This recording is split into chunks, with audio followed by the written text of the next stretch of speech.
नमस्कार विद्यार्थी मित्रांनो. आपल्या सगळ्यांना मुख्यची तयारी करताना पडणारा सगळ्यात महत्त्वाचा प्रश्न म्हणजे की मुख्य परीक्षेची तयारी करताना सुरुवात कुठून करायची आहे. तर लक्षात ठेवा की सुरुवात करताना, कारण आपण मराठी व्याकरण जे आहे या मराठी व्याकरणामध्ये जास्तीत जास्त आपल्याला मार्क मिळू शकतात आणि त्यामुळे सुरुवात करताना आपल्याला मराठी व्याकरणापासून सुरुवात करायची आहे. आणि मराठी व्याकरणाची सुरुवात करताना सोबत तुम्हाला इंग्लिशची जी वोकॅब्युलरी आहे तर त्या इंग्लिशच्या वोकॅब्युलरी पासून तुम्हाला सुरुवात करायची आहे. इंग्लिशची वोकॅब्युलरी करायची आहे. दिवसाला तुम्ही फक्त 10-10 शब्द करा, कारण तो इतका सगळा भार आहे.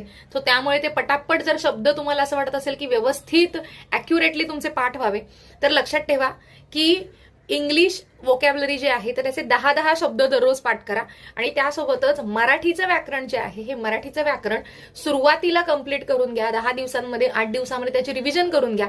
ते मार्क एकदा कन्फर्म करा, मग तुम्हाला मुख्यसाठी जास्त कॉन्फिडन्स येईल.